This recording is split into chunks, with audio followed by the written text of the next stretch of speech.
The Kansas Wheat Tour is underway with more than 90 scouts crisscrossing the state. Evaluating each wheat field, believe it or not, actually starts with a wooden yardstick to measure the distance between each row. Gary Miller-Shasky with the Kansas Wheat Commission. The rows actually average out to 7.5 inches between rows.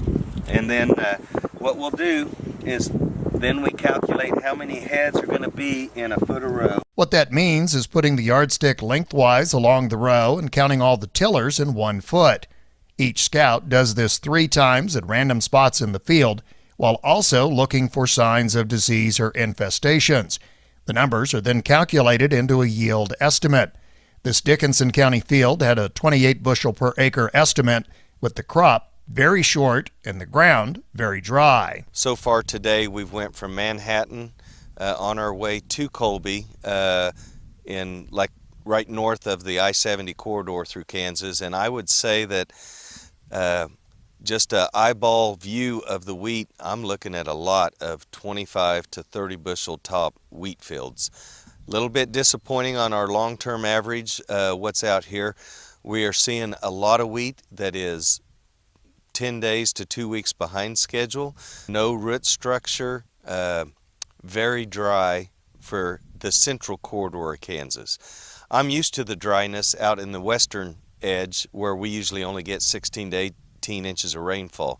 But where we've been going through, they're used to 30 to 35 inches of rainfall a year, and the crop definitely reflects that.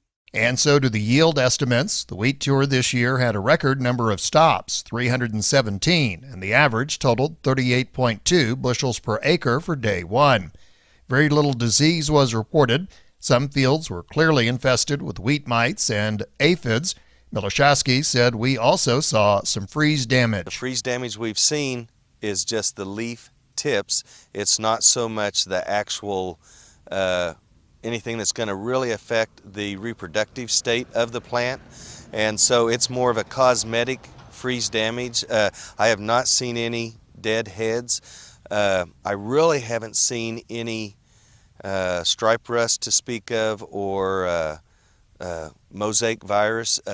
It's just, the biggest thing is wherever it's really dry, we're seeing a lot of wheat mites and even some aphids. Again, Gary Miller-Shasky with the Kansas Wheat Commission. Tuesday also saw the release of 2018 crop estimates from the Oklahoma Feed and Grain Association. They're calling for just over 2.35 million acres with an average yield of 24.78 bushels per acre. Reporting for the Oklahoma Wheat Commission and Oklahoma Genetics Incorporated, I'm Don Atkinson.